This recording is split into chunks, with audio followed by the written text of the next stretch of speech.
Sayanam Suragurum Jagadekanathan Bhattapriyam Sakalalokanamaskritam च Traiguण्यवर्जितमजं विभुमाद्यमीशं वन्दे भवघ्नममरासुरसिद्धवन्द्यं नारायणं नमस्कृत्य नरं चैव नरोत्तमं देवीं सरस्वतीं व्यासं ततो जयमुदीरये. Sri Gurubhyo Namaha. Harihi Om. Welcome everyone. This is the weekly Pratipadartha that we do every Saturday from 8 o'clock onwards. For about 90 minutes, we will look at as many shlokas as possible in terms of understanding the meaning, the word by word breakdown on the meaning.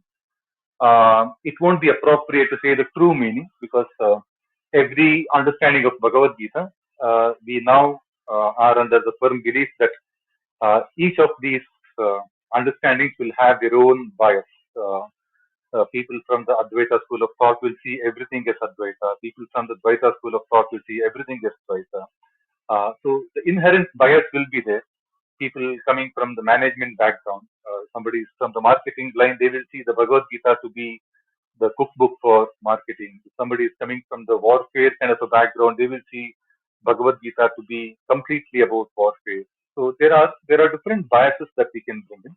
But what we try to do is within our limited ability, within our limited understanding of the few different sources, we try to look at the word by word breakdown and try to see what all it might try to convey to us, so that we can then apply in our practical situation.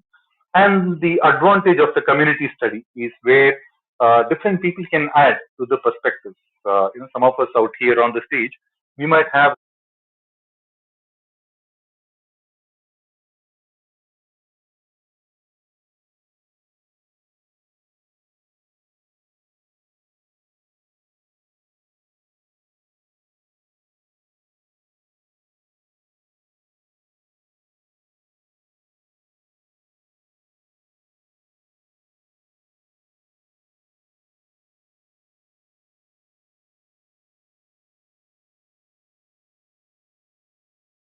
limited perspectives, and others can bring in a little more. And that way we can all enhance our knowledge. So we are today looking at sloka number 16 of the 13th Adhyaya.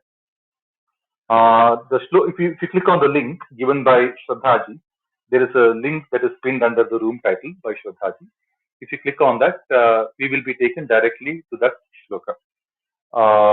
This is the website put together by the Aurobindo School by Dr. Sampadananda.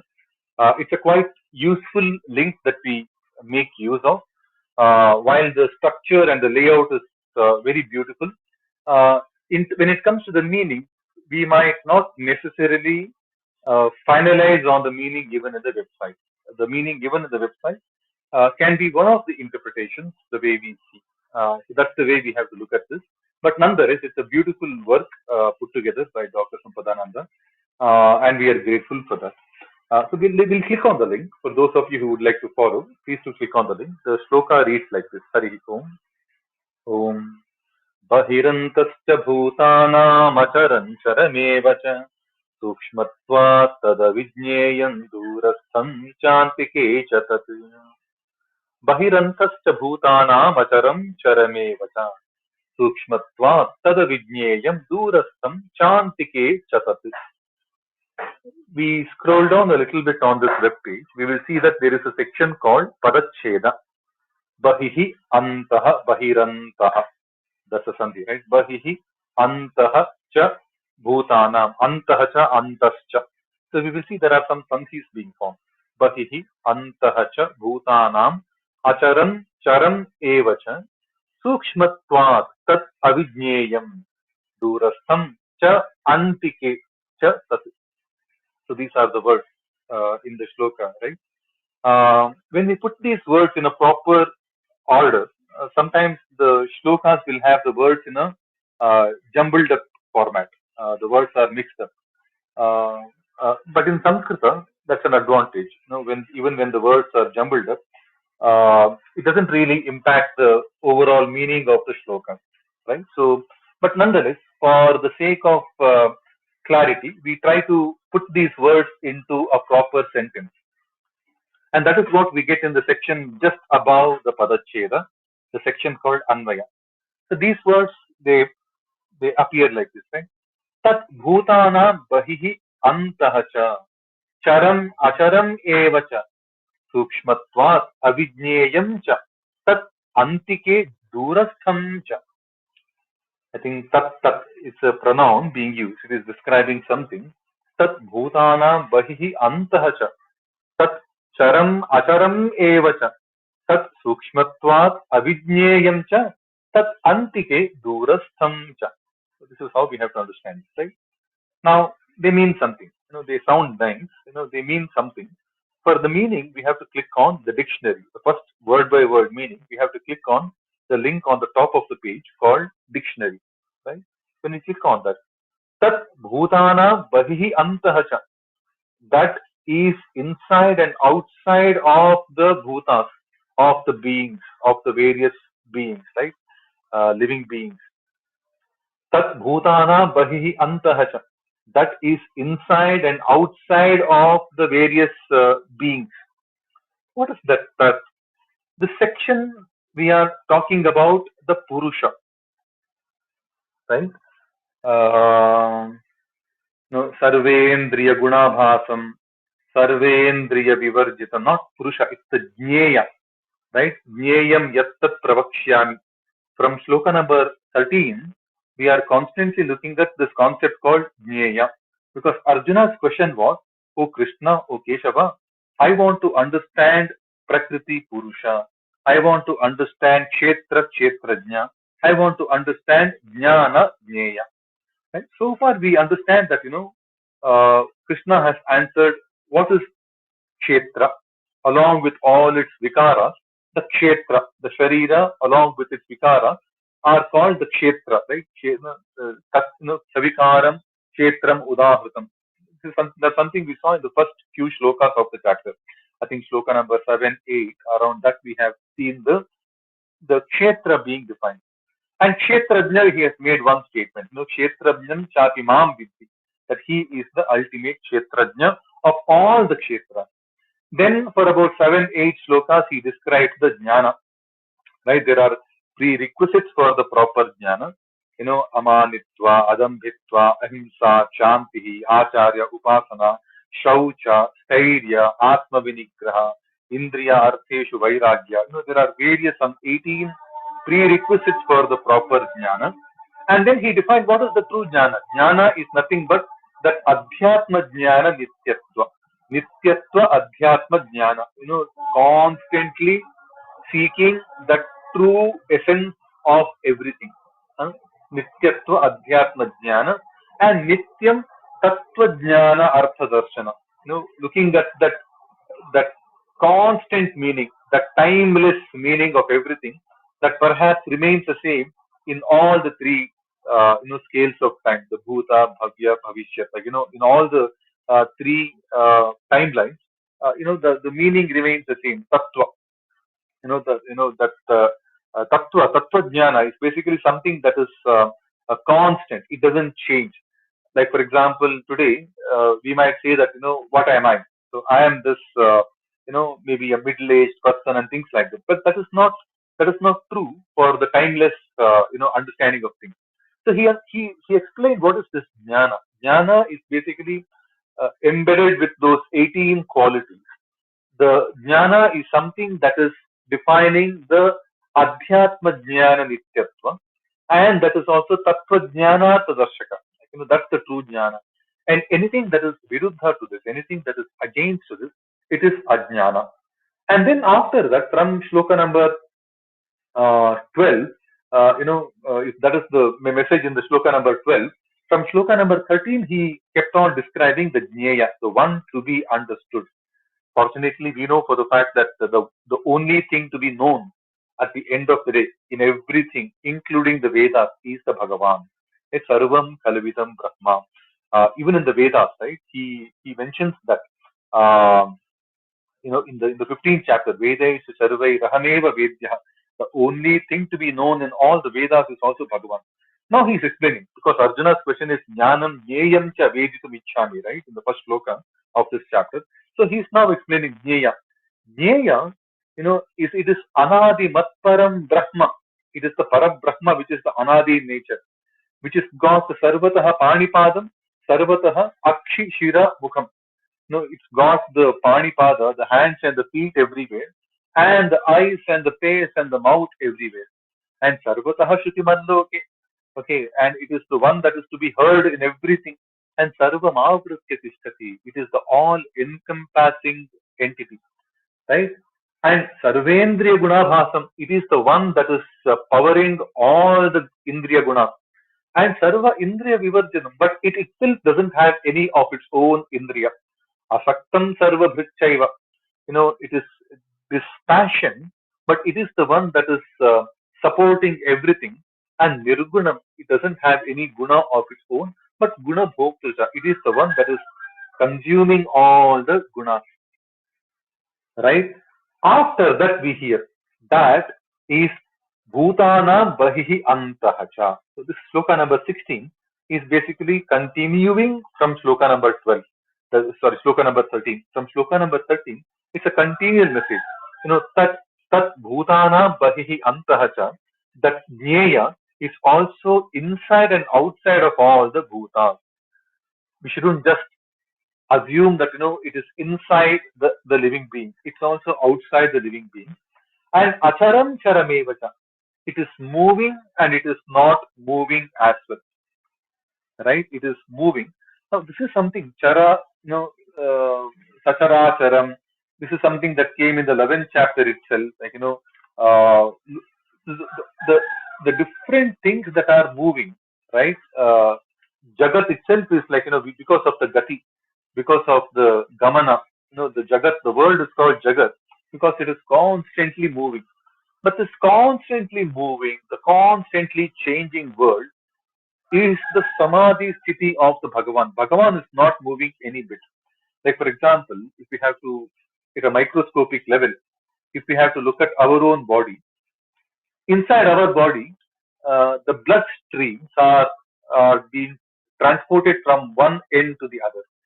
It's constantly moving, right? The blood tissue is constantly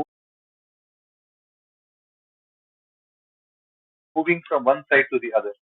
But the body itself might be stationary in one single place, right? So the complete movement of different things within this Brahmanda, for the Brahma, it is the Brahma Karma Samadhi. These are the things that we have constantly heard, right? Pashyane Partha Rupani Satashota Sahasrashaha Nana Vidhani Divyani Nana Varna Sutinicha Pashya Dityan Vasun Rudra Nashvino Marutasata Bahunya Drista Purvani Sarva Sarino Ihaikastam Jagat Kritnam Pashyadya Sacharacharam, he says. When describing his own Viruta Rupa, the Virata Rupa, Vishwarupa, the Bhagavan was telling, Iha Ekastam Jagat Kritnam. It is standing in singularity. This entire universe is standing in singularity. Ihaikastam Jagat Kritnam. Pashya Adya Sachara Acharam. But inside that, we see various things that are moving, but that itself, the Jagat itself is Achara. It is stationary. That is the way the Bhagavan is describing, the Jnaya also. Bahihi Antascha Bhutana. It is the Jnaya, the Paramatma Tattva, is both inside and outside of the various living beings. And it is Chara and Achara also. Right? It is Sthira and it is Chanchara. Right? It is moving, but it is also constantly seated in one single place.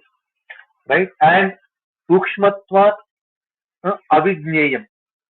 Because of the Sukshmatvat, Tat is Avijnayam. That is Avijnaya, is not understandable properly because of its extreme subtlety. Right? Sukshmatva tat avidnyayam.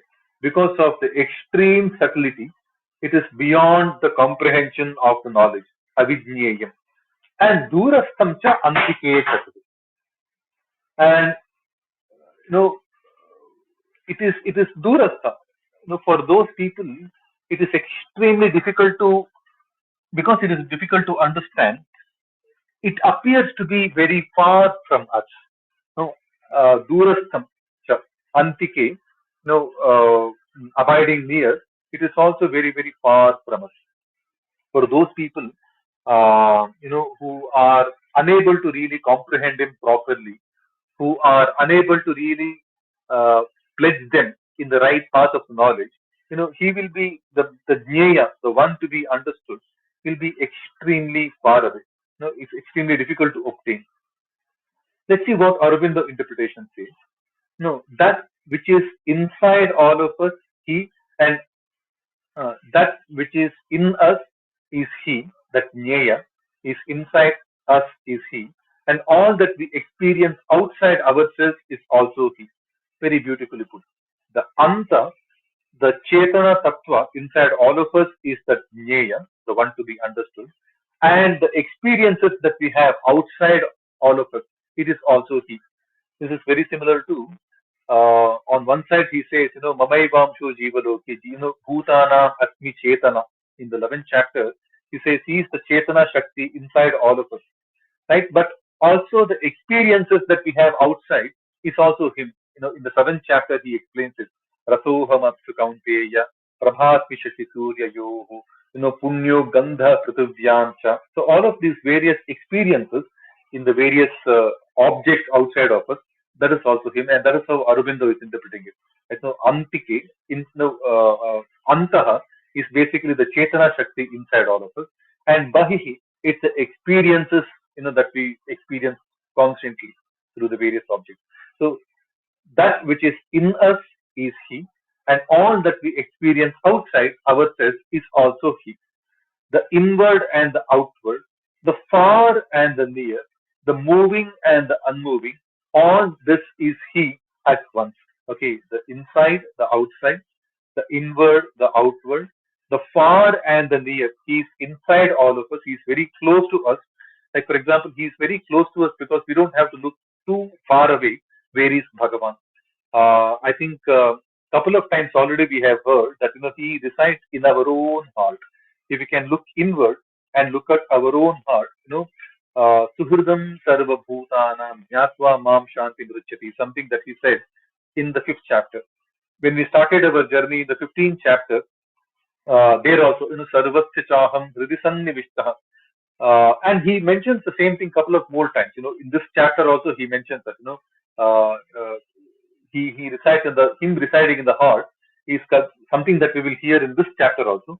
And we will hear the same thing in the 18th chapter also, multiple times. So he is very near to us. If we can look at the heart itself, we can, but because of the ajnana, because of the kalmasha, because of the taint in the heart, he can be very, very far also. So he is near and far. He is inward and outward. He is moving and unmoving, right? Moving, we just spoke about that, right? So all that is happening in this life, the entropy, the distortion, the constant change, okay, that is all moving. But all of this in an encompassed way, that Bhagavan is unmoving. So all of this is he at once, beautifully put by Aurobindo. And he is the subtlety of the subtle, which is beyond our knowledge. This is something that we heard in the 8th chapter, right? Anu Raniyam. He is Anu from the Anu. He is more subtler than the subtle. And because of that, he is Avidnyayam. That's what this shloka says. Sukshmatva Tat Avidnyayam. That is beyond our knowledge. So we are knowing more and more things about the Jnaya, right? After hearing about his qualities as Sarvataha Panipadam, Sarvataha Akshishiramukham, Sarva Indriya Gunabhasam, Sarva Indriya Vivarjitam, Nirgunam Gunabhoktricha. Now we are hearing in this shloka that Jnaya is in us and inside all of us as the Chetana, and outside all of us as the experiences. It is inward and it is outward. It is far, it is near, it is moving, it is unmoving, all at once. And because of this extreme subtlety of the Jnaya, it is beyond our knowledge, comprehension. That's what the Aurobindo translation says. If anybody has any questions, you can either use the chat window or you can feel free to come up on stage. Even if it's not a question, if it's just an addition to the thought process that we are having in the session, please to come up on stage. The hand raising options are open. With that, we will move on to the next shloka. Hari Om. The shloka reads like this, shloka number 17.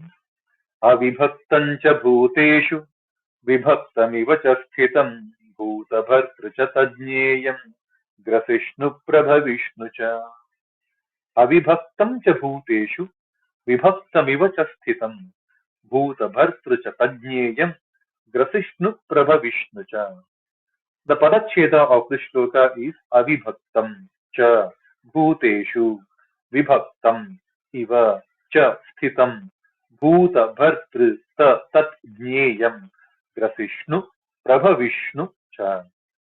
When we put them into one anvaya, avibhaktam bhuteshu vibhaktamiva cha sthitam, almost like the shloka. Right? Anvaya sounds very similar to the shloka itself. Right?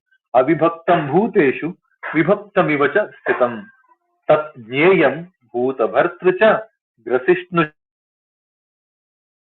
Right? He is mentioning about the jneya, tat jneya. Right? What are the different qualities? We click on the dictionary. Avibhaktam bhuteshu, no, he is indivisible, but among the bhuteshu, among the living beings, vibhaktamiva cha sthitam, he plays out, he stands, he appears as though he is divided. Right? Though he is avibhakta, though that jnaya is indivisible, in all the living beings, it might look like it is divided. Like we will think that no, Shraddhaji is different, Sudhaji is different, Bharataji is different, Sumitraji is different, Shuklam Bharadaramji is different. Inside all of these individual entities, it's the same Bhagavan who is residing as the Chetana Shakti. But it is indivisible. You can't divide that Paramatma. Paramatma is Purna. Sarvam samapnoshi tatosi sarvaha. He is that everything. He is the indivisible, undivided, one single lot. Because he all encompasses everything. This is something that we saw from what Arjuna could see in the Vishwarupa, right? Sarvam samapnoshi tatosi sarvaha. He is that one single Purnatva. But because we look at the Bhagavan through the individual entities, like the people, like the various trees, like the various animal, species, like the various experiences, including the technology that is currently uniting us, right? We might see all of these as individual, different entities, right? But all of them have come from the same Bhagavan. Yogo, Jnanam, Tata Sankyam, Vidya, Shilpadi, Karmacha, Veda, Shastra and Vijnanam, Etat Sarvam Janardana. Whether we talk about science, technology, whether we talk about knowledge, whether we talk about the relationship with the people, experiences with the people, beyond the people, all of this is coming from the same Bhagavan, right? But because we experience these various things through different entities, it appears as though it is divided. What the shloka is telling is that avibhakta jnaya, okay, there's the indivisible jnaya through the different bhuta rashi. It appears as though it is divided. Vibhaktamiva cha sthitam, and tat jnayam, that jnaya bhuta bhartrucha. It is the Vibhartya Shakti. It is the Vritya Shakti. It is the Bhartri of all the living beings. Bhuta Bhartricha. It is the one that sustains all living beings. It is the one that fulfills the life of all living beings. Bharti is also fulfilling, right? It is the thing that also sustains, protects, Poshaka, Vyapaka, Prapaka, Niyamaka, Poshaka. There are different ways in which we can. So he is the Bhuta Bhartricha. He is the sustainer of all the living beings. He is the Grasishnu, Grasa. Grasa is something that swallows, right? Like for example, when we do the Pitra Tarpana, we put something called the Go Grasa. Like grasa is something that can be consumed, gulped. Like it is the all devouring. Grasishnu is called all devouring because he gulps everything. No, he just takes the entire world. At one point in time, he is the one who consumes everything. Because see, at the end of the day, it's not that he has to consume everything at one go. He is constantly consuming everything. Bhoktaram yajna tapasam sarvaloka maheshwaram. Aham hi sarva yajnana bhokta cha prabhurevacha. This is something that we have heard few times. Like once in the 5th chapter, once in the 9th chapter. At the end of the day, he is the one who is consuming it all. Grasishnu, he is the one. All devouring is one way of looking at it. But grasa is something that is consumed, that is gulped, like just swallow it. Like that's him. Grasishnucha, Prabha Vishnucha. Like Prabha Vishnu is the all originating, the Pratama Bhava, the one who is all encompassing and the one who creates everything. He is the creator. In a simple sense, he is the creator, he is the destroyer, he is the sustainer. Bhuta Bhartracha, he is the sustainer.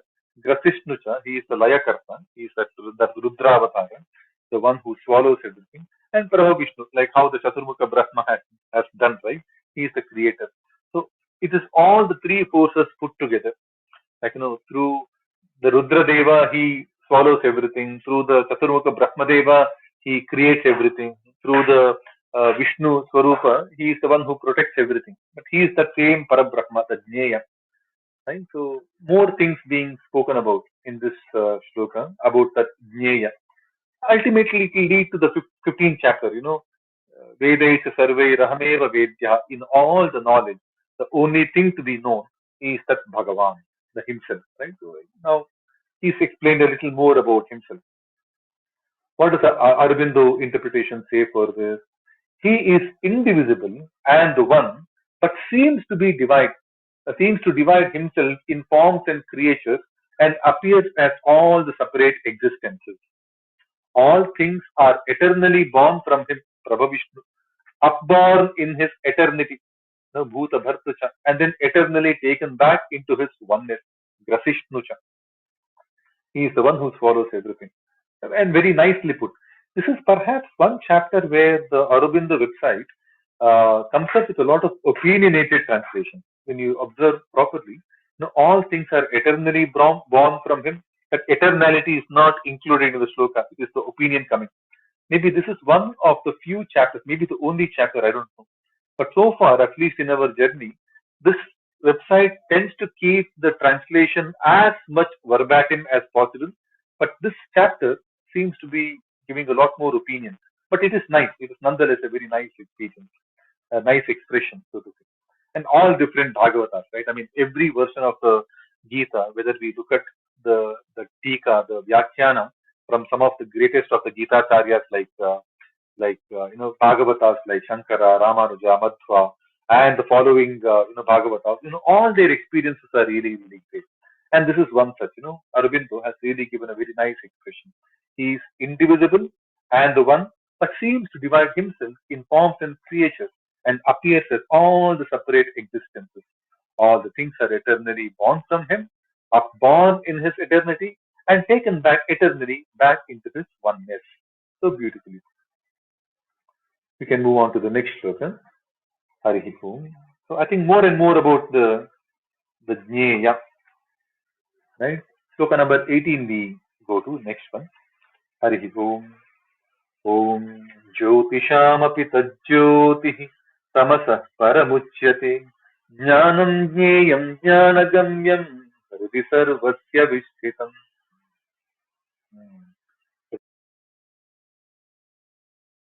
Hridi Sarvasya Vishtitam. Jyotishamapि tajyotistamasah paramuchyate jnanam jneyam jnanagamyam hridi sarvasya vishtitam. So beautiful. Right? Let's see the padacheta. Jyotisham api tat jyotihi tamasah param uchyate jnanam jneyam jnanagamyam hridi sarvasya vishtitam. When you put this into Anvaya, the prose order, Jyotisham api jyotihi tat tamasah param uchyate jnanam jneyam jnanagamyam sarvasya hridaya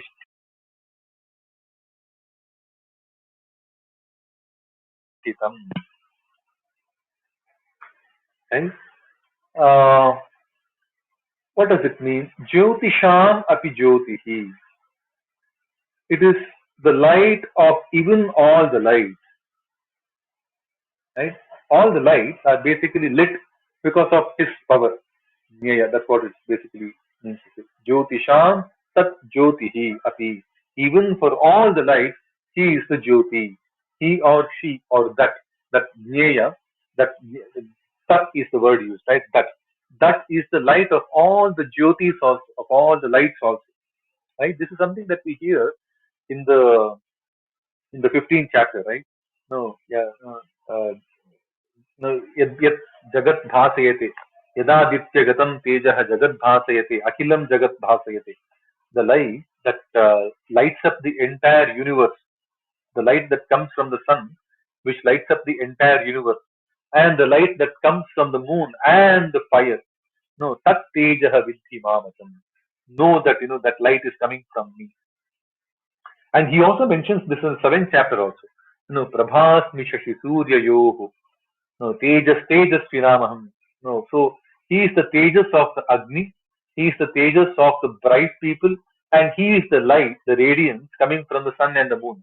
This is something that we have seen repeatedly, but now it is now understood to be the Jnaya, because the culmination of this Jnaya, the one that needs to be understood, we are looking at the elaboration of this.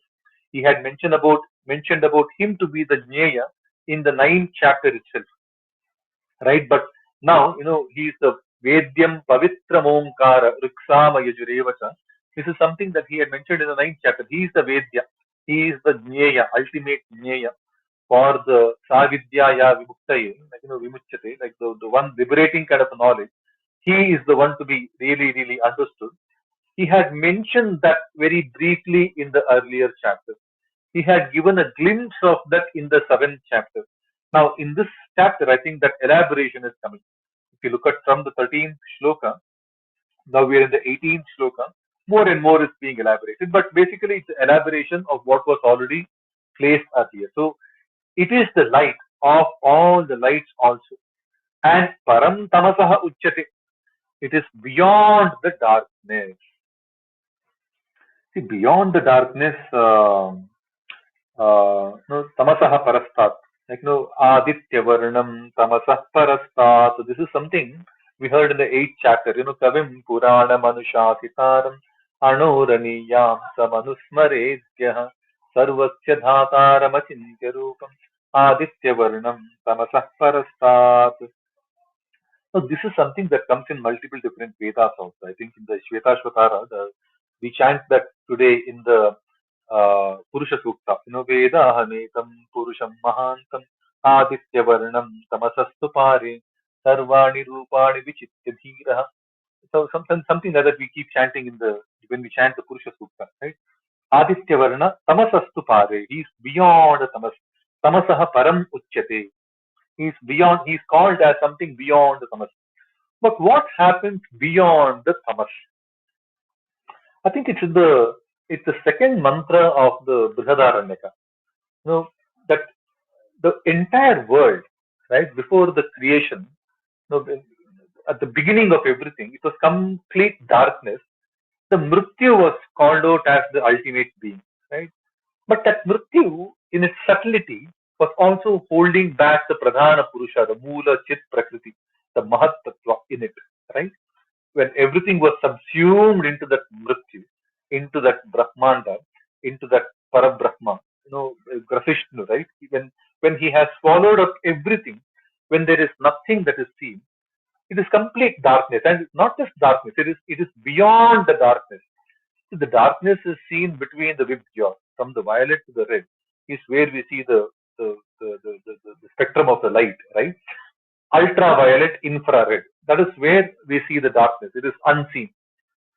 But there also something exists, and that is that Bhagavan. And it is nothing but the Prakriti in its dormant state. The Prakriti, the creation that comes from the Prakriti, that is sitting there in the dormant state. So some of the Vedic lines also call that Tamasaha Param, you know, I think in the Yajurveda, Tama Asi, Tamasa Gudam Agre Saketam, that beyond the Tamas, that Prakriti is still existing. Yasya Tamas Sharir. I think in the Brihadaranyaka, when the Mrityu was being explained, Yasya Tamas Shariram, his Sharira itself is a Tamas Akara. So this is the dormant Prakriti that is about to emerge out as in the creation. When we see the Mahattatva coming out, that Pradhana Purusha, when we look at any of the Puranas that explain the way the creations come out, the creation is always starting point of the creation is the tamas, ahankara, and that restless energy in the cosmic egg. Right? So when we say tamasaha paramuchyate, beyond the tamas, there is something that is existing beyond the tamas, and that is that jnaya. That is the one to be understood. And I think there are a few, you know, uh, I'm sure. I think it's the second mantra of the Brihadaranyaka. Right from the second mantra of the Brihadaranyaka, when we see the description of the Mrityu, the beginning of the planet, beginning of the creation. I think that comes out for about 10, 12 slokas, not slokas, mantras, right? It keeps getting elaborated. The same Mrityu Amsha getting elaborated. And we will see the importance of tamas coming in the Brihadaranyaka. I faintly remember like that. Right? But nonetheless, this shloka is now, see, at the end of the day, Gita is called as Upanishatsu, right? Gita su Upanishatsu. Basically, all that we hear are essentially the condensed knowledge from the various Upanishads. So, some tamasaha paramuchyate, this jnaya is called as beyond the tamas, is basically this jnaya, is that mritti amsha of whose sharira itself is the tamas, which is holding that dormant prakriti. We can understand that in many, many different contexts. Right? Tamasaha paramuchyate, he is stated to be beyond the darkness. Beyond the darkness is not just from an expression point of view, also from a physical state, it is beyond the darkness, extreme darkness, where he is the body, that tamas is the body of the cosmic egg in its primitive form, the primordial cosmic egg form. Right? And he is the jnanam, he is the knowledge, sarvam kalvidam brahma, we say. He is the jnanam, satyam jnanam anantam brahma. This is something that we see here in the Vedokta lines, right? So he is the jnanam.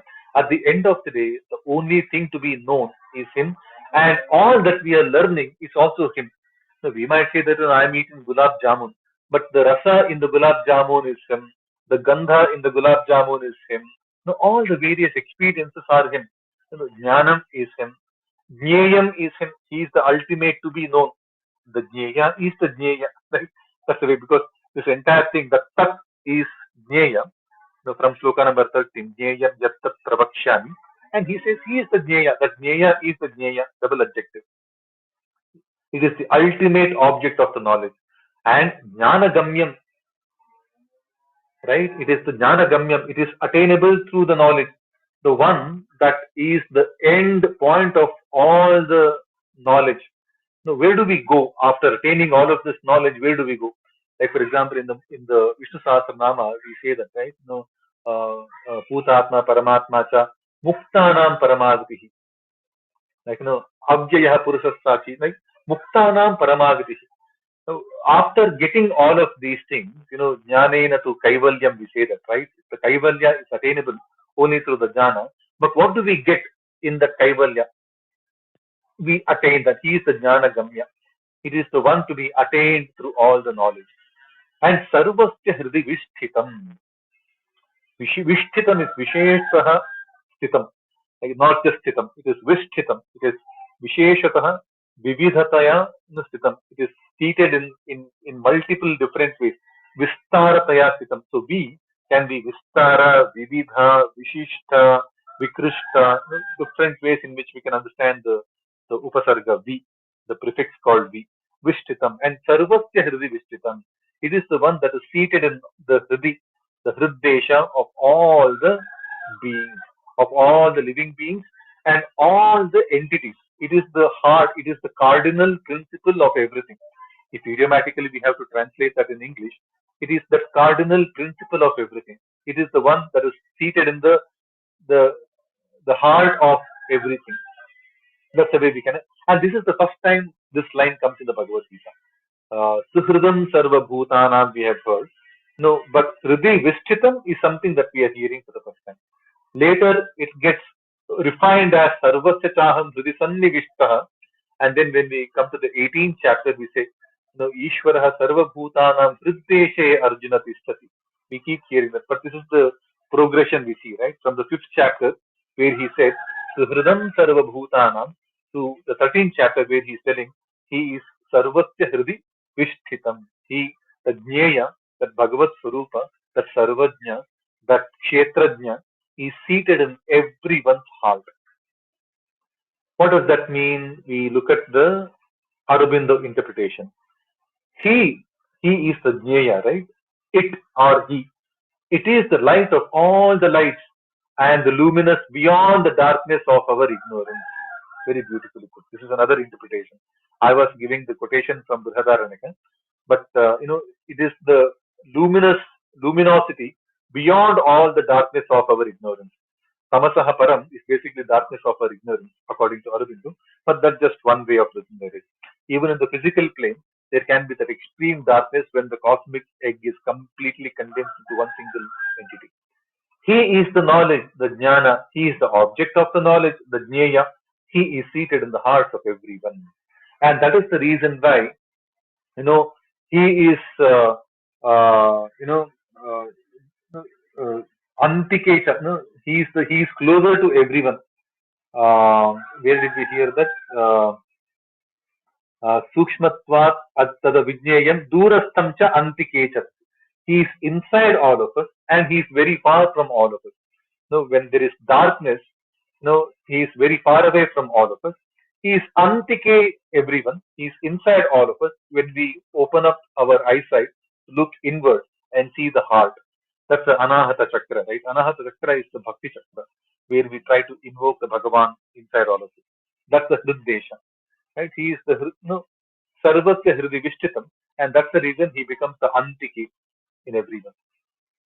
So what we heard a couple of shlokas ago in shloka number 16, he is Antike, he is inside all of us, mainly because he is the one who is Hridi Vishtitam. He is seated in the heart of everyone, of everything, of all. Namaste, Sunita ji. You have come up on stage. Do you have something to share with us, Sunita ji?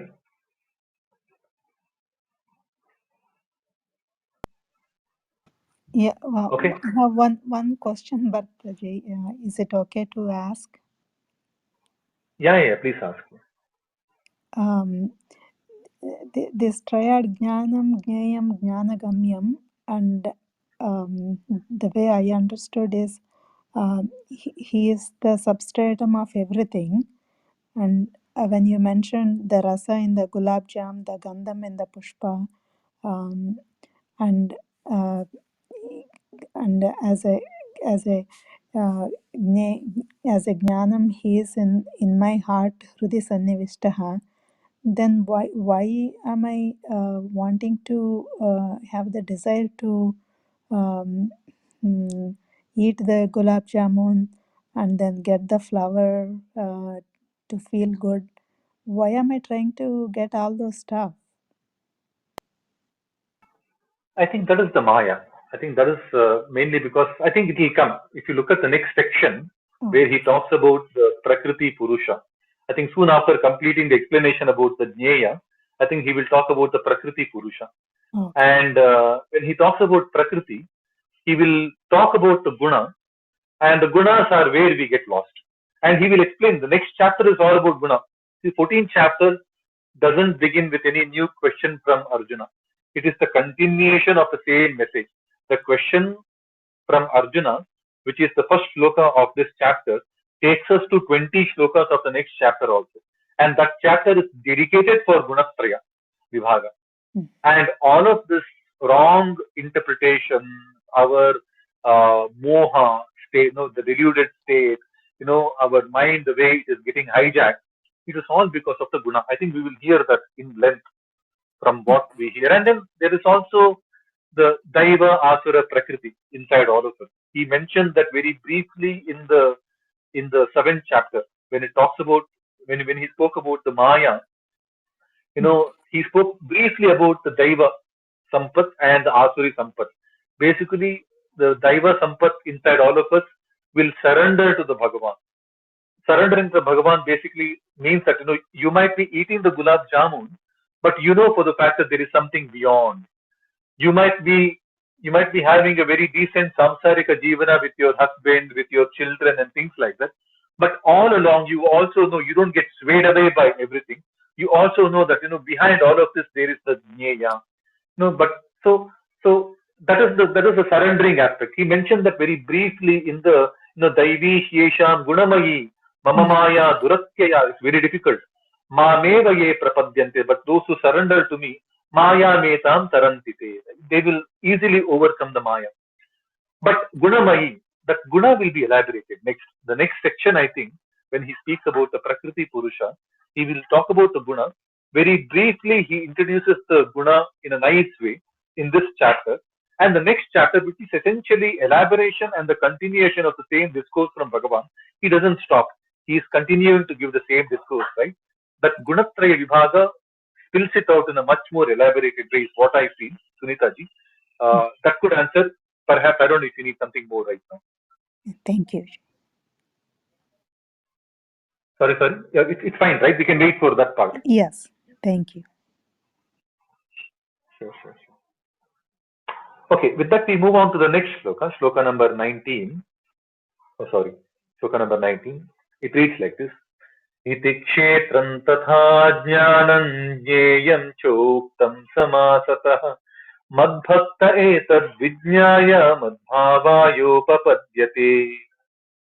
Iti kshetram tatha jnanam jneyam choktam samasatah madbhakta etad vijnaya madbhavayopapadyate. We will read the padacheda. Iti kshetram tatha jnanam jneyam cha uktam samasatah madbhaktah etat vijnaya madbhavaya upapadyate. Right? What does the Anvaya sound like? Iti kshetram jnanam jneyam cha samasatah uktam. Full stop. Tatha madbhaktah etad vijnaya madbhavaya upapadyate. What does that mean? We click on dictionary. Iti kshetram jnanam tatha jneyam cha samasatah uktam. Thus, the kshetra, jnana, and the jneya have been told very briefly.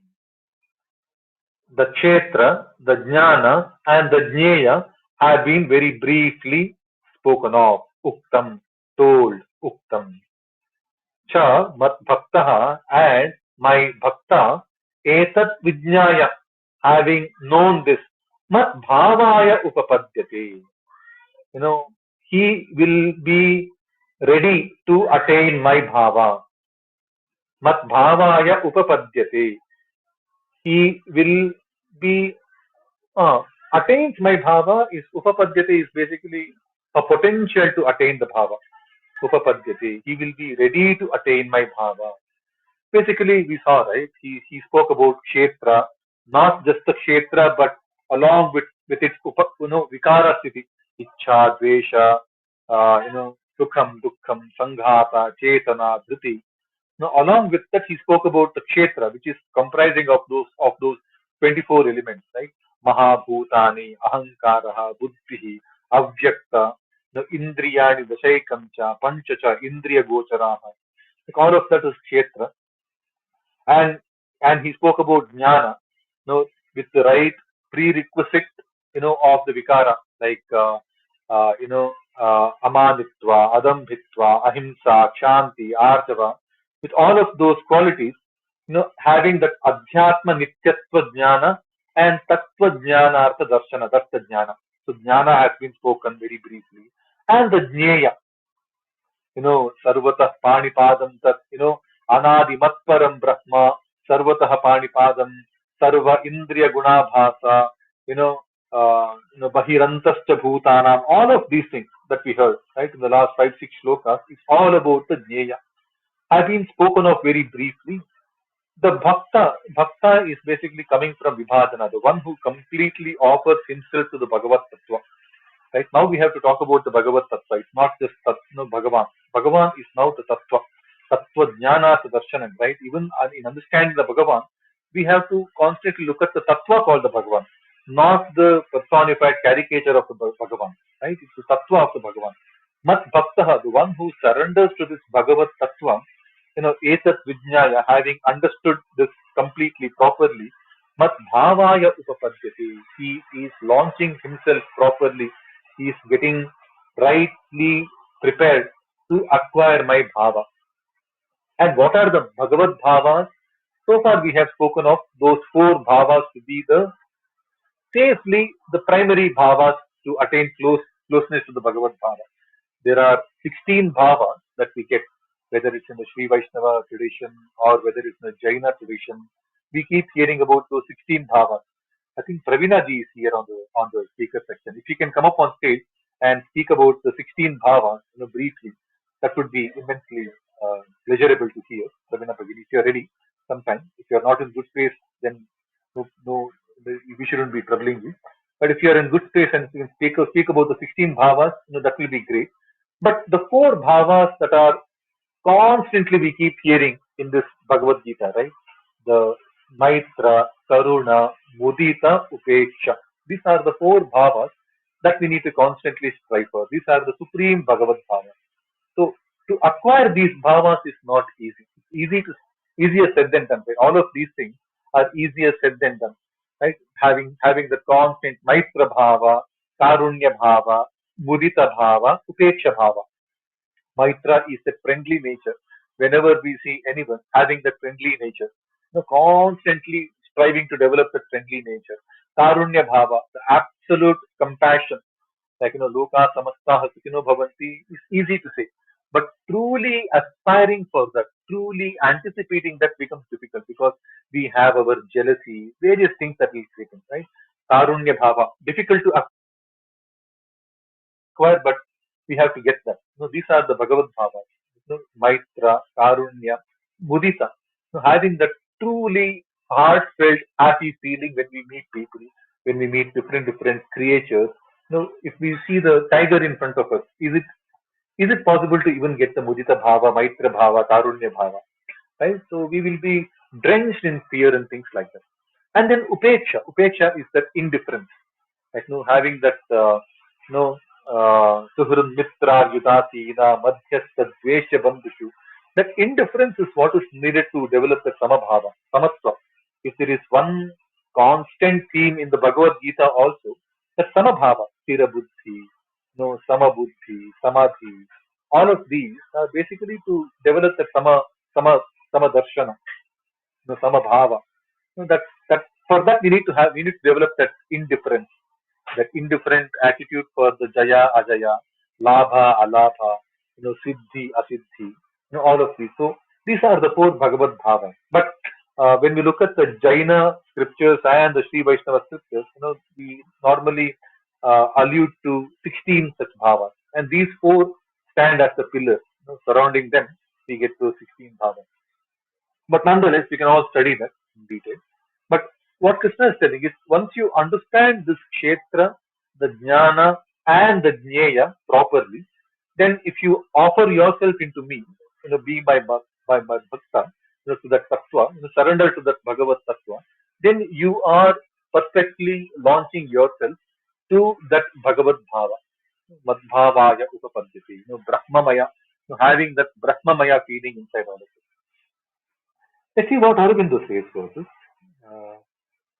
Thus, the field, kshetra, the knowledge, the jnana, and the object of the knowledge, jnaya, have been briefly told. Samasatah.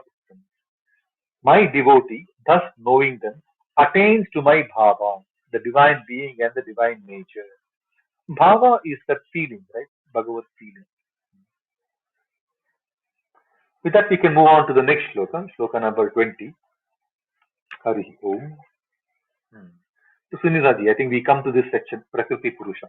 I think this is where we will hear a little more being elaborated.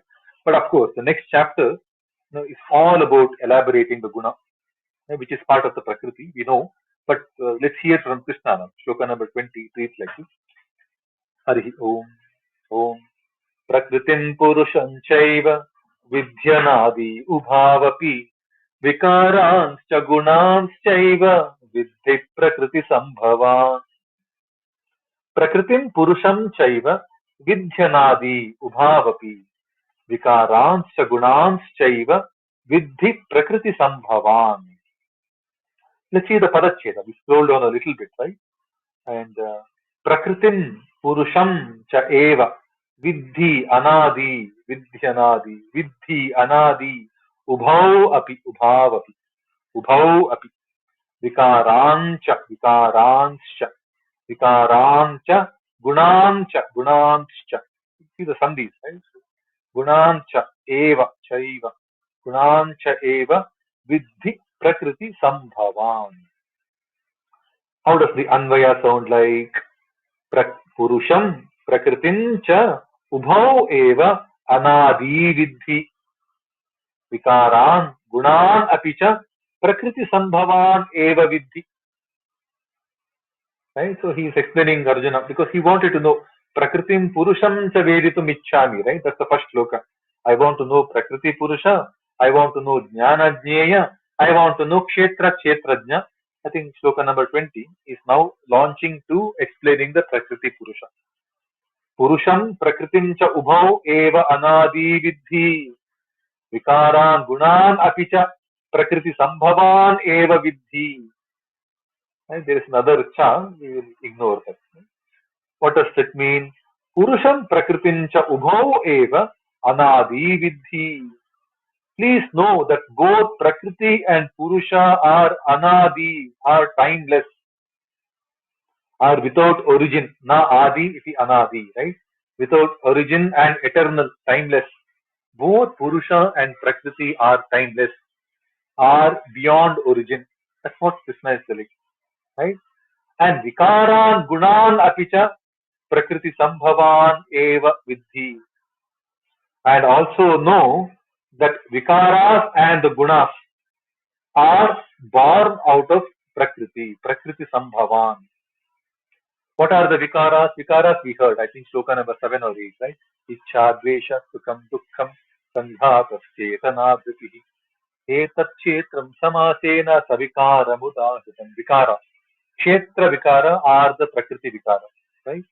And now he's telling these vikara, which are the kshetras vikara, which are ichha, dvesha, sukha, dukkha, sanghata, chetana, dhriti. Right? These are the 7 he mentioned as the vikara. These vikaras and the guna are basically modes of nature, sattva, rajas, tamas. We know that, right? Now we know, right? Because we have heard about the gunas in the second chapter, Traigunya Vishaya Veda. We have heard about the gunas in the seventh chapter, Tribhir Guna Mayai, Tribhir Guna. In the seventh chapter, it was even more specific. He spoke about three gunas. Three gunas, we know for the fact that it's Sattva, Rajas, and Tamas. Right? So please know these 7 vikaras and the 3 gunas are born out of the Prakriti. Basically, telling both Prakriti and Purusha are anadi, and all the vikaras and the gunas are born out of the Prakriti. Prakriti, like there is a Prakarsha, Prakrishta, like a Tattva, Upasarga, Pra, and Kriti. It's a creation. Like Kriti, Prakriti. Let's see what Aurobindo says. Know thou that Purusha and Prakriti are both without origin and are eternal. But the modes of the nature and the lower forms she assumes, the Vikara, to our conscious experience, have an origin in Prakriti, in the transactions of these two entities. Look at the way, right? I mean, this chapter especially has a lot of opinion coming from Aurobindo website. Right? So basically, both Prakriti and Purusha are without origin, and all the experiences, all the conscious experiences that are stemming out of the her lower forms, Prakriti's lower forms, which are the Vikaras and the Gunas, are basically born out of having an origin in Prakriti. Sambhavan, not just born, they have an origin in Prakriti. So now we are hearing from this section, this is like the Ghoshana, right? This is like the promise, the declaration that we normally see in many sections. When we read the Brahma Sutra, so Athato Brahma Jijnasa, there is a declaration happening. So from now we will hear more and more about Prakriti and the Purusha. Right? Now, Purusha and Prakriti, right? And this is where I think we should also see that the 15th chapter, which is the Purushottama, basically the Pitika, the prelude to that chapter is being laid out very nicely. In fact, the entire Bhagavad-Gita is a prelude to the Purushottama Yoga.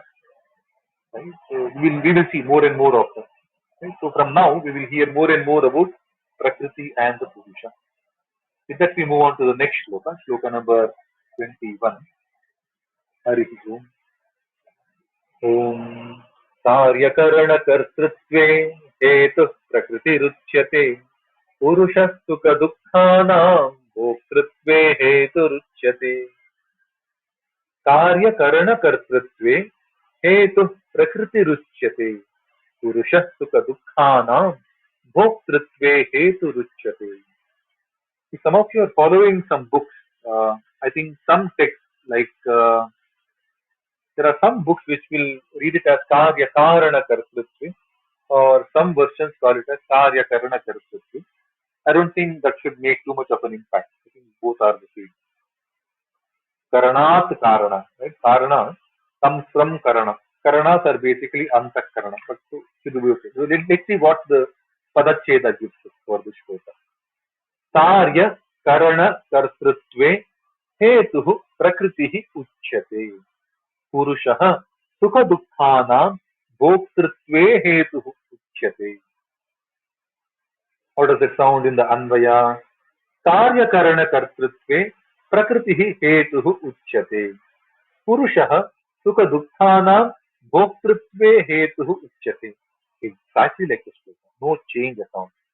Anvaya doesn't change at all. So some of the Anvayas can be straightforward verbatim, right? The shlokas need not be jumbled, can be jumbled, and even the jumbled nature shouldn't make too much of a difference because of the way the word construct is in Sanskrit. When you put the subject and the predicate upside down, here and there, the meaning will not change. Right? That's the beauty of Sanskrit. Right? So let's see what it means. Karya karana kartrutve prakriti hetuhu uchyate. You click on the dictionary, right? Karya karana kartrutve. In the kartrutva of karya and karana, in the chain of cause and effect and the state of being the doer. Cause and effect is basically karya and the karana, or karya and the karana. Karanas are the one that cause the karana. So basically that's the cause. Karana, antakarana. Antakaranas can be our karmendriyas, jnanendriyas, mano, buddhi, ahankara. All of these, when we look at the tattva, tattva tree, we understand these to be the karanas or the antakarana. And these are the things that do, right? So karya. Karya is the action, right? In the chain of cause and the effect and the state of being the doer, kartrutva. It's a state of karya, state of karana, and state of the kartrutva. Or the kartrutva of the karya and the karana. You can look at it in both different ways. In this website, the three are called out separately, but we can also look at kartrutva of the karya and the karana. Prakriti hetuhu uchyate. The prakriti is said to be the implicit cause, right? That something is happening, that something is leading for something to be happening, that I am doing all of these things. Now, in all of these feelings that I am doing something, something is happening from me, something is causing something to be happening from me, in these kind of feelings, it is Prakriti which is told to be the subtle cause, the implicit cause, that Hetuhu. It is the cause. It's the Prakriti that makes us be in the state of, that I am the Kartrutva. There is something called Kartrutva. There is something called Karya happening. There is something called Karana happening. And this is true because see, when we see the mother putting the child to sleep, the mother will be patting the back. But ask the mother, what are you doing? So, for example, if the mother is doing that act of putting the child to sleep, somebody is SMSing or WhatsApping that mother. What are you doing? I'm doing nothing. Kuch nahi. What are you doing? Nothing.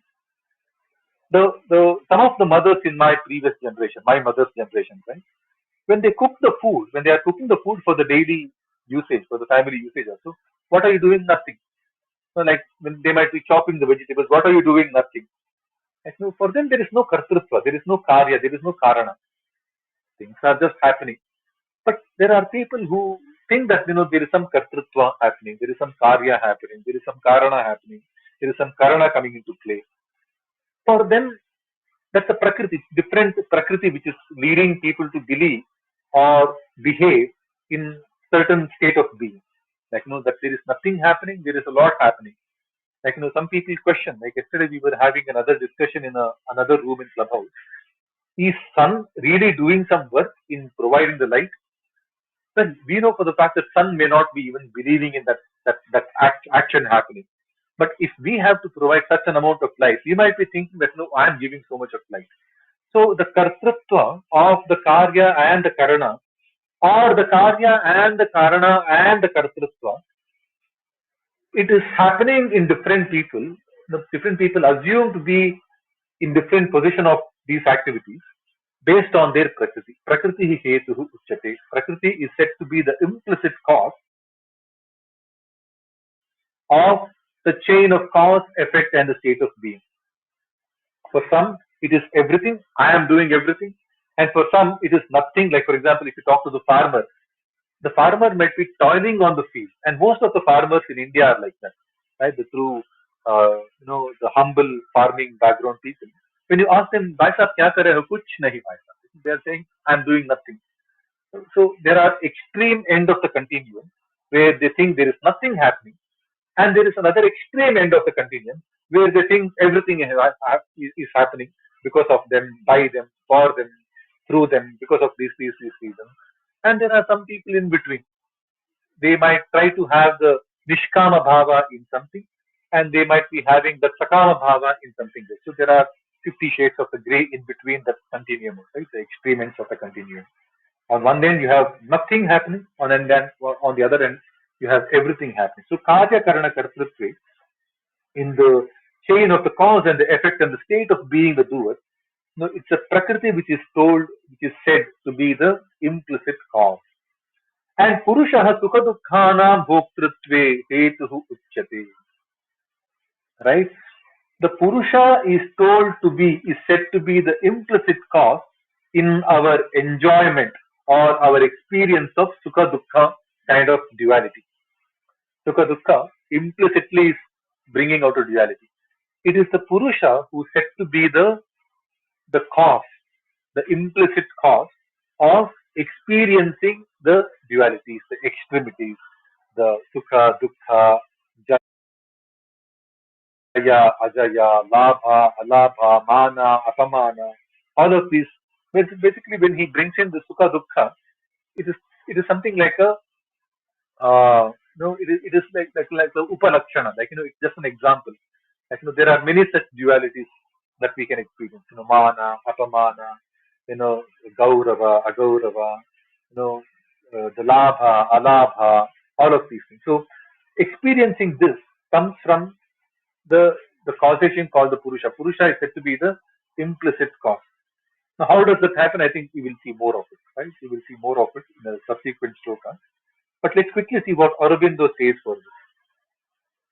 The chain of cause and effect and the state of being the doer are created by the Prakriti.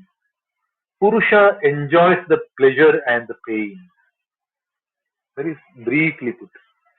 Doesn't complicate at all.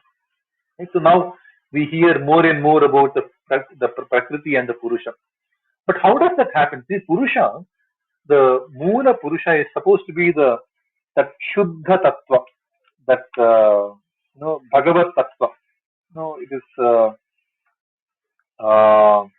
the clean thing. It is beyond the taint, right? But how does the Purusha experience this Sukha Dukkha? I think we will see exactly what Sunita ji had asked about a little while ago. I think we will hear more and more of it. Right? So let's see the next shloka. Shloka number 22.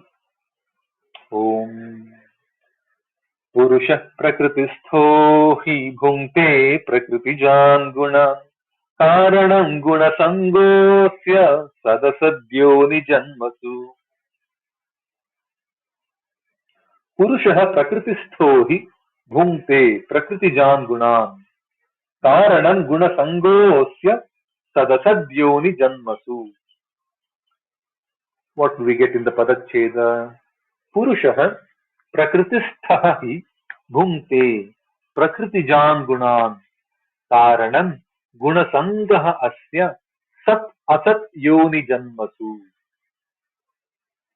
How does it play out in the Anvaya? You will see. Prakrististha purushah hi prakritijan gunan bhungte. Beautiful. Prakrististha purushah hi prakritijan gunan bhungte. And gunasangah asya sat asat yoni janmasu karanam. Gunasangah asya sat asat yoni janmasu karanam. Very beautiful. You see what it means, right? We click on dictionary. Prakristah purushah hi prakritijan gunan bhungte. The purusha who is prakristah, the prakristah purusha, the purusha who is seated in the prakriti. Purusha is not alone. He is always seated in the prakriti. Prakrite sitah prakristah. No, he is seated in the prakriti. He is involved in the prakriti. Being seated, he is just not seated, right? He is also involved in the prakriti. Prakriti sthani karshati. He gets attracted to the prakriti also. This is something that we hear in the 15th chapter, a little later. But now he is telling Prakritistaha Purushaha, the Purusha who is seated in the Prakriti, which means Purusha is not alone, right? He Prakritijan Gunan Bhungte. Indeed, he also means surely, indeed, verily, right?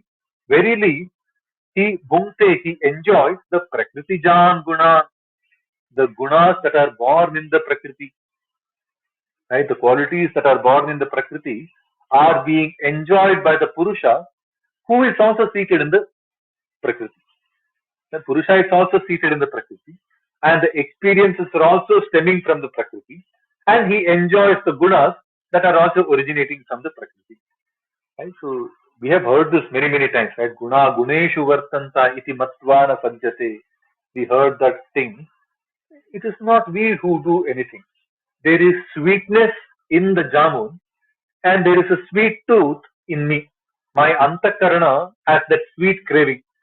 That the one is getting attracted to the other. I am not doing anything. Right? So it is the Prakritistaha Purushaha.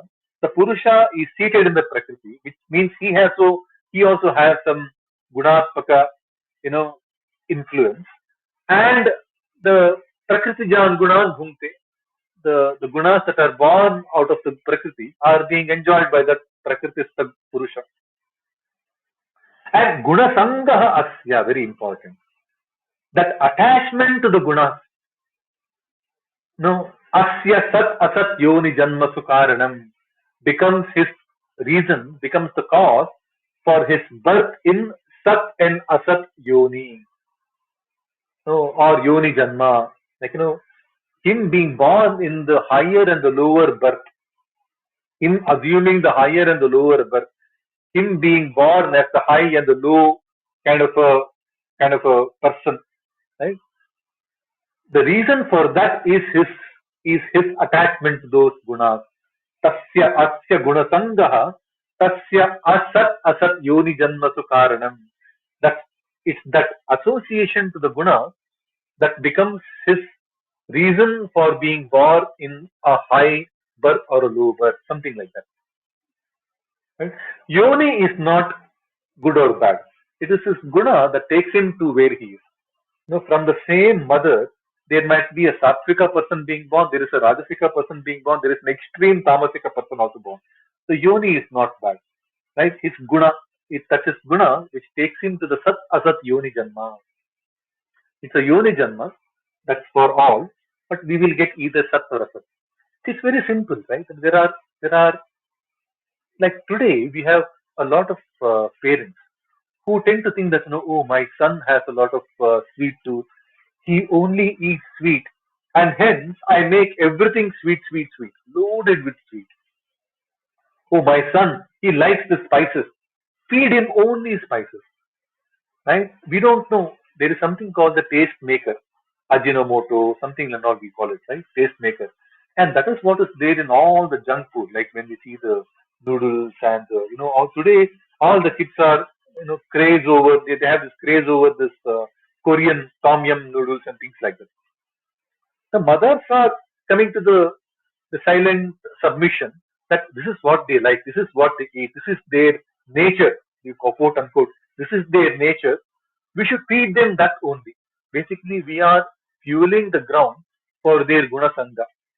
Instead of understanding that this is their vasana, that they have to overcome with difficulty. Overcoming vasanas is not easy. Instead of laying the ground for us to undergo Atma Shuddhi, overcoming the vasanas, we are fueling that vasanas, we are fueling their attachment to the guna sangha, right? That's another unfortunate thing. And that will be the cause for those children who are now unable to come out of that attachment, right? Guna sangha. That becomes the cause for their sat asat yoni janma, whatever good or bad life they. Like today, I know my neighbors, 7-year-old kid, he has root canal happening. He has perennial holes in the teeth because the mother, whenever we have the potluck, whenever we have the get together, we might be eating the main course, but the mother is hunting all the sweets and putting them all into the plate and then giving it to the son because the son eats only the sweets. Instead of developing some mechanism, samadana, veda, danda, like there are different ways of bringing the right behavior in the kids or inducing that atma shuddhi in the kids. But people are no longer interested in that, that long haul, that difficult path. People want to take, okay, this is what I am. Okay, I am a junk eater. Somehow we have decided that, this atma is made for eating endless amount of, McDonald's burger and Coke, Diet Coke, whatever nonsense, right? We have come to the silent submission that this is what our nature is, without understanding that these are our guna sangha, vasanas. What Krishna is telling is, like in this sloka, the Purusha who is Prakritistha, who is seated in the Prakriti, is enjoying the Prakriti Jan Guna, is enjoying the qualities that are born in the nature. But his Guna Sangha becomes his cause for assuming the later high or the low birth, the great and the inferior life, in the future. Tasya Karanam Sat Asat Yoni Janmasu Asya Guna Sangha Karanam, his attachment to the Guna Sangha. That's bad. Very beautifully put. Once we understand this distinction very clearly, then we can stay detached. I might be eating jamun, but like the connoisseur of the jamun, like the connoisseur of the sweet, like we have these great. I mean, one of my friends, he is the taster. He is the chief in the Kanti Sweets. It's a big chain in Bangalore, right? They have to taste different things. No, he tastes everything, but he doesn't consume anything. No, if you have a sweet tooth, then you become the sweet taster, official sweet taster. Then I think we will not do any justice to anything, not to the profession, not to our health, not to our way forward in the adhyatma journey. Right? We will have the patana. So we have to have that dispassionate way of experiencing. Right? That's what is coming. No, Purusha Prakritisto hi Prakritijan Gunan Bhunte. And Asya Gunasangah Sat Asat Yoni Janmasu Karanam. If you want to be a wine taster, there is no harm in being a wine taster. But don't keep gulping the wine for every sip that we taste. So don't keep gulping it. That's the reason why these wine tasters, they spit it out. Every sip they spit it out. Like the tobacco tasters, they also, after circulating the tobacco, even that is harmful. Circulating the smoke inside the cavity, inside the mouth itself is, instead of, forget taking it inside the lungs, just circulating it near the cavity, is bad for them. So it has to be extremely carefully done. So the tobacco tasters, sometimes they develop the knack of tasting the raw tobacco without burning. Even after burning, they try to smell it from distance through the nose. Very occasionally, they take the smoke inside the mouth, and rarely anyone takes it beyond the mouth. They don't take it into the lungs at all because the tar, the lead, is very dangerous. So they know how to stay away, and they might know how the taste is, but they stay away. Same is the case with the. I had seen a video long ago about the chocolate taster. They spit out. We were kids when we saw those Cadbury ka video, but we were like, how can they spit out the chocolate, such tasty chocolate? Because we have the attachment to that chocolate. But the chocolate tasters, they spit out everything that is. So you have to have that dispassionate way. Otherwise, we will have that guna sangha, which will take us to the sat asat yoni janma. We will become inferior or superior. Is dependent on how much of attachment we possess. Let's see what Aurobindo says for this. Purusha involved in Prakriti enjoys the qualities born in Prakriti, born of Prakriti. And attachment to the qualities is the cause of his birth in good and evil wombs. Again, there are idiomatic way of taking these, good and evil womb, and there are literal way of taking it. I think it's better we take the idiomatic meaning. Literal meanings are always there. Okay? Let's see what. And in the idiomatic sense, these interpretations are very beautiful. And all amazing Bhagavatas. We can see the clarity of the wording just shows how much clear they were in their thought. That shows the thought behind the Aurobindo, right? Beautiful Bhagavatas. And there are many. We are blessed in the Bharata Varsha, the Bharata Kanda. We are blessed to be inheriting the knowledge of so many different Bhagavatas. That's our punya. Okay, with that we move on to the next shloka, shloka number 23. It reads like this: Harihi Om. Om Upadrashtanumanta cha Bharta Bhokta Maheshwarah Paramatmeti Chapyukto Dehesmin Purushah Parah. Upadrashtanumanta cha Bharta Bhokta Maheshwarah Paramatmeti Chapyukto Dehesmin Purushah Parah. Let's see the Padacheda. Upadrashta Anumanta cha Bharta Bhokta Maheshwarah Paramatma iti cha api uktah Dehe asmin Purushah Parah. How does it sound when we put into a proper sentence? The Anvaya, right? Anvaya gives us that. Api cha Parah Purushah asmin Dehe Upadrashta Anumanta Bharta Bhokta Maheshwarah Paramatma cha iti uktah. There is something beyond. Right now, after explaining briefly about Prakriti Purusha, I think there is something called the Paraha Purusha. Apicha Paraha Purusha Asmin Dehe Upadrashta Anumanta Bharta Bhokta Maheshwarah Paramatma cha iti uktah. What does it mean? We click on dictionary. Paraha Purusha. There is another Purusha. Para is other. Ihaloka, Paraloka, this world and other world, right? Para is other. Para is greater. Para is supreme. Para can also be enemy. Parantapa, when we say Parantapa, we say Shatrun Tapa. Right? So it's not supreme Tapa. Parantapa, it can also be supreme Shatrun. So Para can have multiple meanings. But in this, it is being looked at as the supreme Purusha. The supreme Purusha, Purushottama, right? So this is where we are now giving the build up to the 15th chapter. Slowly we are inching closer to the curtain raiser. The curtain raiser is the 15th chapter. That is the brief summary. After that, whatever we hear after the 15th chapter is the Falashruti of the Bhagavad-Gita. Bhagavad-Gita is over. In fact, Bhagavad-Gita can be looked at as being over every time one Bhagavan Vacha gets completely over, which is basically the third shloka of the the second chapter. Now, the two shlokas are the entire Bhagavad-Gita.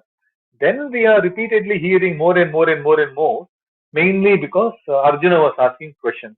But within that, I think the Purushottama Yoga, the 15th chapter, that's the inspiration for our house, right? We call our house as Purushottama Yoga, not Bhagavad-Gita, because we believe that everything that is told in the Bhagavad-Gita is basically launching us to understand that Purushottama Tattva. So now he is giving that hint. That Paraha Purushaha, that Supreme Purusha, that Purushottama, Asmin Dehe, in this body, Upadrashta. Upadrashta is witness, but Drashta can be witness, right? Why Upadrashta is the sub-witness?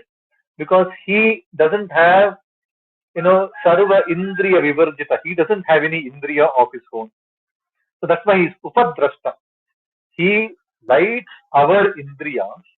He activates our Indriyas, makes us experience, no doubt. But in our experience, he is experiencing it all. That's why he is Upadrashta.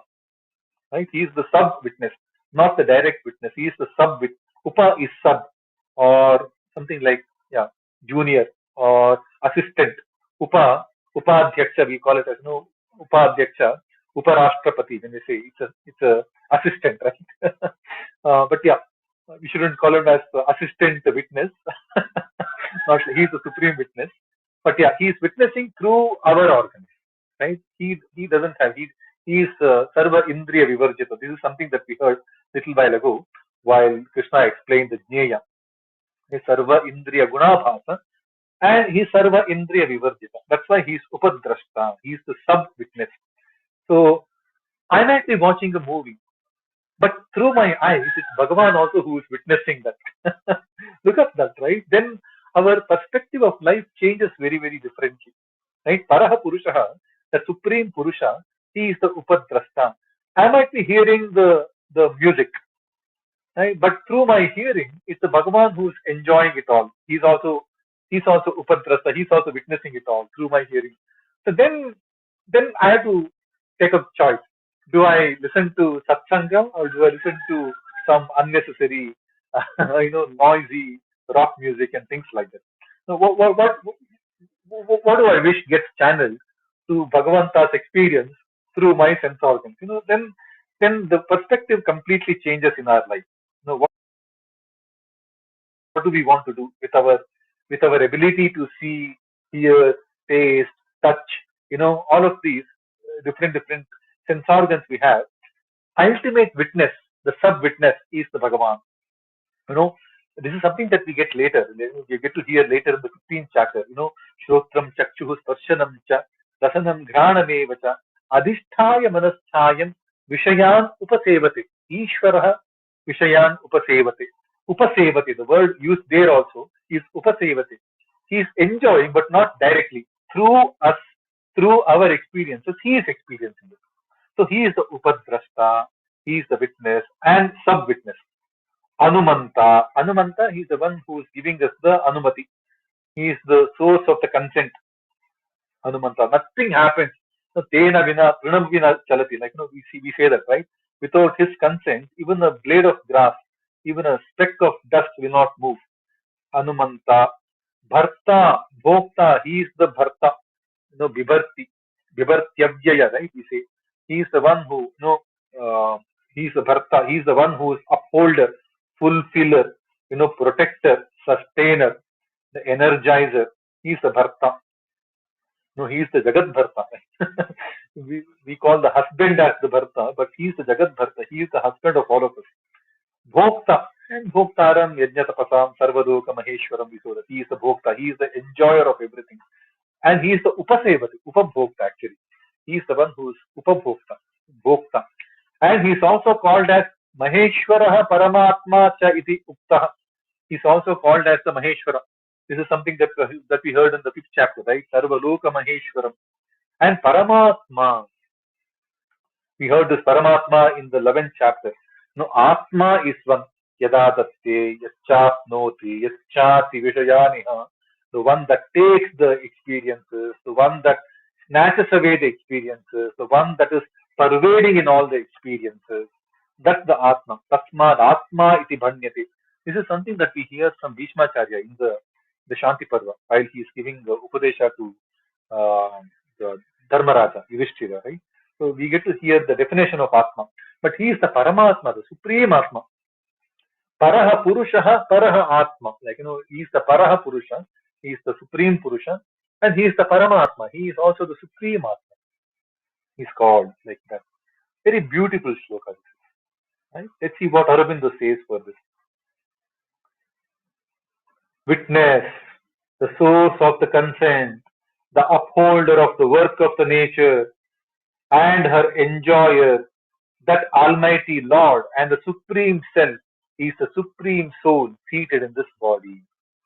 Well, this translation looks a little watered down, but when we contemplate more and more about those individual words, I think we get the gravity of it, right? We get the depth of it. Upadrashta, not just drashta, not just the witness, Upadrashta, because He doesn't have any indriya. We have seen that earlier. He is sarva indriya vivarjita, but he has activated all the indriyas of all the living beings. Sarva indriya gunabhasa. Right? So he is the ultimate witness. He is the ultimate source of content. That Parama Purusha, right? He is the Bharta, Bhokta, and called as Maheshwara, Paramatma. Very beautiful. I think we are launching ourselves very closely to the Purushottama Yoga. We will hear more and more about this Bhagavad Tattva, ultimately coming to the Purushottama Yoga. Purushottama Yoga, then, when we look at it that way, looks at looks to be the sole purpose of Bhagavad Gita. Bhagavad Gita was told to explain the Purushottama Yoga. Right? We can hear that later. Okay, it's 9:31. We normally do this, right? For about 90 minutes, we look at the shloka by shloka meaning. From the next shloka, shloka number 24, we can see in the next session. Today we have done about 9 shlokas. That is quite decent. From shloka number 24, we can see next Saturday. And perhaps we will adjourn for today. Once again, thanks everyone for joining the session. Please do participate as actively as we all can. At the end of the day, we will help one another gain a little more knowledge than what we came into the room with. So that's the whole purpose. Try to look at the words of the Gita in as much honesty as possible, and try to gain, it is again down to our limited powers. Try to see, what exactly they mean. So with that, we will adjourn now. On the reverse count of 3, we will conclude the room. Please join me in a small Jai Ghoshi, the name of our Gita Charya, Bhagavan Sri Krishna. It is the contribution of the great, great Parampara, Acharya Parampara, that have given us this great wisdom, and we are trying to learn for our own benefit of life. So let's conclude now. 3, 2, 1. Namaste Vasudevaya Preyasame Priyottama Samastaguna Sampurna Nirdosha Nandadayine Mukopi Yatprasadena Mukunda Shayanayate Rajarajayate Rikto Raghavim Samashraye Bharati Ramanamukya Pranam Tarata Shri Gopala Krishna Priyatam Shri Krishna Arpanamastu. Have a beautiful weekend, everyone, and a wonderful week ahead. Jai Shri Krishna. Jai Shri Krishna. Jai Shri Krishna.